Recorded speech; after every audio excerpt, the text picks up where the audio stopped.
ازيكم؟ معاكم ادري. جاهز يا صديقي للجوله 19 اللي هتبتدي يوم الثلاث بعد بكره. النهارده الجوله 18 خلصت بالفعل.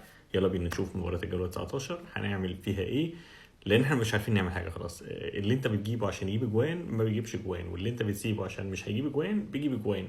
فمش عارفين نجيب مين ونسيب مين. يلا بينا نشوف الماتشات.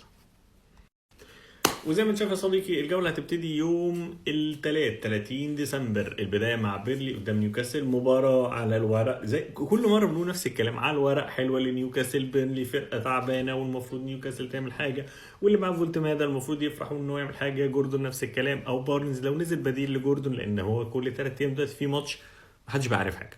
بس الاساسيات نيوكاسل المفروض تطلع بكلين شيت، لان ايفرتون قدام بيرلي عرفت تطلع بكلين شيت، فالمفروض نيوكاسل تطلع بكلين شيت. فلو عندك حد من دفاع نيوكاسل لعبه، عندك حد من هجوم نيوكاسل لعبه.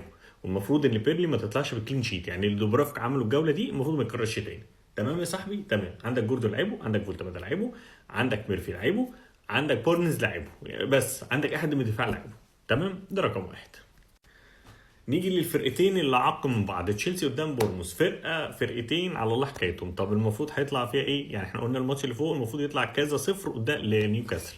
الماتش دوت توقع شخصي ممكن 1-1 او 2-1 لتشيلسي، او ممكن 3-1 لتشيلسي، لان دفاع بورموس المفروض ان هو دفاع مش احسن حاجه، وشفنا حصل معاهم ايه من برينتفورد. فتشيلسي عندك بالمر لعبه، عندك نيتو لعبه، عندك انزو لعبه، عندك جرناتشو لعبه، عندك جيمس العاقل اللي انا كل ما بسيبه لعبه، عندك اسمه ايه ده حارس المرمى بتاعهم سانشيز لعبه. يعني عندك اي حد لعبه ممكن يطلعوا بكلين شيت، ممكن يعرفوا يعملوها. وبورنموث الناحيه الثانيه هو سيمينيو اللي عليه العين، ما دون ذلك انا مش شايف اي حد من بورنموث بصراحه. حتى سينسي في الدفاع بتاعهم مش في افضل حالاته الفتره دي من وجهه نظري. لكن العين كلها على لعيبه تشيلسي: نيتو، بالمر، جرناتشو، انزو، واي حد من الدفاع وانت ونصيبك معاه. واتمنى ان هم يعملوا حاجه. هتلاقيني عمال الف لك كده زي اللي هم بيعملوا فينا. المهم، المباراه بعد كده نوتنجهام فورست على ارضها قدام ايفرتون. ماتش هيبقى رخم جدا جدا جدا لايفرتون. اتوقع ان ايفرتون ما تعرفش تعمل حاجه، وان نوتنجهام تعمل كلين شيت على ارضها. فعندك اي حد من دفاع نوتنجهام فورست لاعبه. خد بالك الحارس البديل بقى هو اللي بيلعب الماتشين اللي فاتوا، فهل ده معناه ان هو اللي هيستمر ولا لا؟ انا مش عارف، بس لو عايز ترسك وتجيبه يلا بينا. اما على الناحيه الثانيه ممكن برضه يعرفوا يطلعوا بكلين شيت، بس بالنسبه لي مش اكيد قوي، لان نوتنجهام على ارضها فرقه رخمه. وزي ما احنا شفنا عملت ايه في السيتي ممكن تعمل مع ايفرتون. بس للاحتياط عندك حد من ايفرتون وعايز ترسك بيه كديفرنشال الجوله دي ان هو يطلع لك بكلين شيت من حد من الدفاع، لعبه يا صديقي.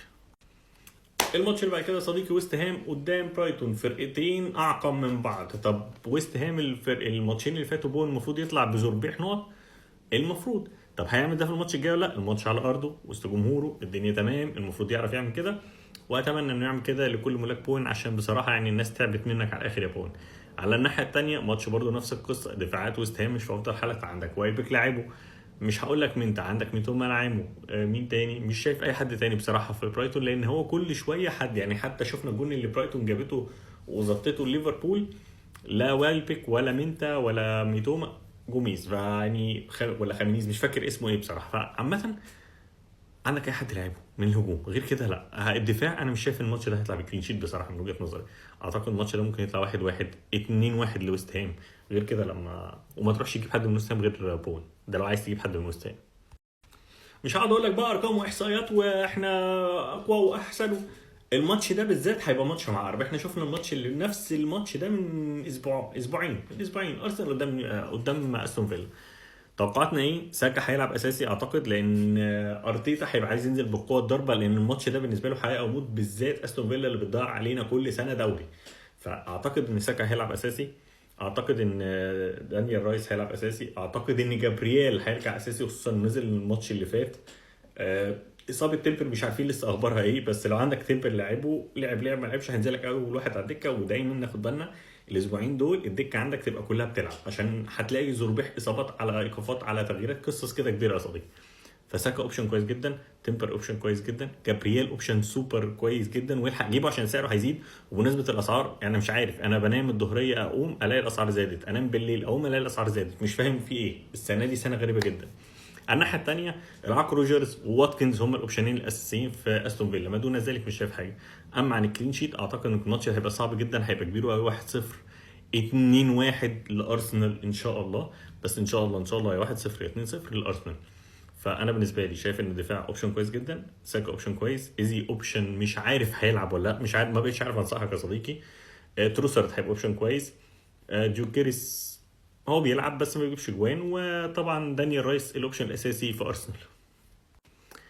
اما عن الماتش الاخير في يوم الثلاث، مانشستر يونايتد اللي اخيرا هتلعب في يوم ماتشات عادي مش لوحدها في يوم قدام وولفز، ماتش على ارضهم حلو. الناس طلعوا بكلين شيت الماتش اللي فات، خدوا بالكم طلعوا بكلين شيت الماتش اللي فات، ده تاني كلين شيت ليهم من اول السيزون. الماتش الاولاني اللي جابوا فيه كلين شيت كان في ساندرلاند في شهر اكتوبر اللي فات. المهم عندك كونيا لعيب هو الاوبشن الاساسي عندهم. في ناس رايحه تجيب ميسون ماونت، هو اوبشن بس انا مش شايف ان هو عامل الحاجه القنبله. في ناس راحت تجيب، عندنا دروجو اللي عمل الماتش اللي فات بقى يلعب جناح، يعني دروجو اللي كان بيلعب مدافع بقى مش ما حدش فاهم حاجه مانشستر هتلعب ازاي. لو لعب بنفس الديزاين دروجو هيبقى اوبشن كويس ودالت اوبشن كويس مع كونيا، دول الاوبشنات الكويسه. مع ذلك انا شايف ان كلين شيت هيروح من مانشستر سيتي برضو. هيحصل ولا لا مش عارف، وولفز متخصصه انها تضيع كلين شيت. احنا شفنا قدام بتاع دوت ليفربول عملت ايه، قدام ارسنال عملت ايه، بمتخصصين يضيعوا كلين شيت. هنخسر بس هنرخم عليكم. ومع ذلك ممكن مانشستر تعملها للماتش الثاني على التوالي وتطلع بكلين شيت. فعايز ترسك وتجيب حد من الدفاع اعملها صديقي وانطلق على طول. ومش عارف اقول لك مين لان هي الدنيا عندهم سمك لبن تمر دي. المباراه اللي بعد كده يوم الخميس مش الاربع اجازه. الخميس هيلعبوا البدايه مع كريستال بالاس قدام فولهام. ما عنديش حاجه غير ان جي لو عندك لعيبه، لو مضطر تلعبه. الناحيه الثانيه فولهام ما عندكش غير ويلسون وخامينيز، الاثنين دول اللي عليهم العين، واندرسون اللي ممكن يطلعوا بكلين شيت. يعني شايف ان كريستال بالاس ممكن ما تعرفش تجيب جوان في فولهام بس نظرا لضغط المباريات اللي بقالهم فتره فيه. الناس النهارده شفناهم في المباراه لا تعبانين جدا. فالماتش ده توقعي ان هو ممكن يطلع 0-0 او حتى 1-0 لفولهام. الاوبشنات ايه؟ ويلسون وراؤول خامينيز في الهجوم بالنسبه لفولهام، واندرسون في الدفاع، وروبرتسون في الدفاع بقى اوبشن كويس جدا، بدا يزيد ويعمل يعني بيحاول يزيد ويعمل اوفرات. الناحيه الثانيه كريستال بالاس على الله حكايتهم، انا مش شايف ان فيهم اي حد غير جيهي، وحتى ده ما بقتش ضامن ان هو يطلع بكلين شيت. المباراه الثانيه اللي بالكربونه ليفربول قدام ليدز، المباراه هتبقى صعبه جدا جدا جدا على الفرقتين، وخصوصا ليفربول اللي بيعاني من كميه غيابات الفتره دي. طب الاوبشنات الكويسه ايه؟ ايكيتيكي اوبشن كويس، جاب كل بدا يرجع اوبشن كويس، فيرتس اللي بدا يلعب بطريقه معينه اوبشن كويس. مين تاني؟ دول الثلاث اوبشنات الهجوميه اللي انا شايفهم ممكن يعملوا حاجه مع اسمه ايه ده، فريمبونج المدافع.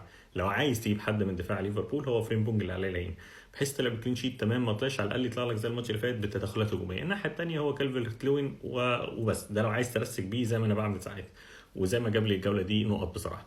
ما دون ذلك انا مش شايف حد في الفرقتين. توقعي الشخصي 1-0 او 1-1، لا مش هقول كده برضه، 2-1 لليفربول او يعني يا 2-1 يا 2-0، يعني هيدخل فيهم جون يا لا، بس هم هيكسبوا المباراه دي من وجهه نظري.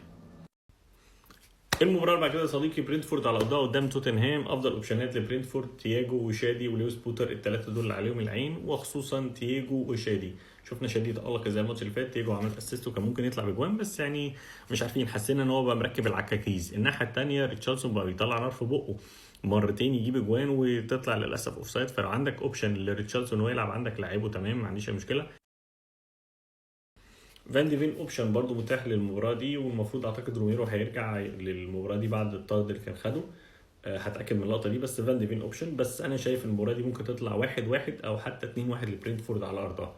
توتنهام عملت مباراه كبيره جدا النهارده قدام كريستال بالاس وعملوا مجهود بدني، نفس الكلام طبعا لبرينتفورد، بس برينتفورد على الاقل لعبه يوم بدري عن توتنهام. فتوقعي الشخصي 2-1 لبرينتفورد. تياجو وشادي اخلي عليهم عينك عليهم.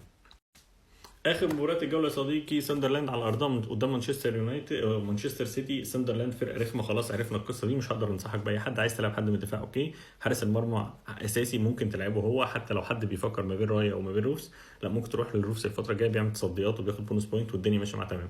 الناحيه الثانيه الماتش ده عايز فودن وشرقي وهالاند، الثلاثه دول واحد فيهم اللي هو يعمل حاجه المفروض، وخصوصا شرقي وفودن خلي عينك عليهم، لان التكتلات الدفاعيه دي هالاند مش هو اللي بيعرف يحلها، اللي بيحلها واحد زي شرقي او فودن، بيقعدوا يتعفرطوا في الماتش لغايه ما بيجيبوا جوان. بس كده يا صديقي. اما عن الدفاع اتوقع ان مانشستر سيتي ممكن تطلع بكلين شيت الماتش ده كمان، فلو عندك اي حد لعبه. واشوفك الجوله الجايه اللي هتبتدي يوم الثلاث. بفكرك الحق استخدم خواصك، ده اخر جوله لاستخدام الخواص اللي عندك. لو عندك تريبل كابتن فاعله، لو عندك فري هيت فاعله، بنش بوست فاعله، اي حاجه عندك فاعلها. بس كده يا صديقي، سلام.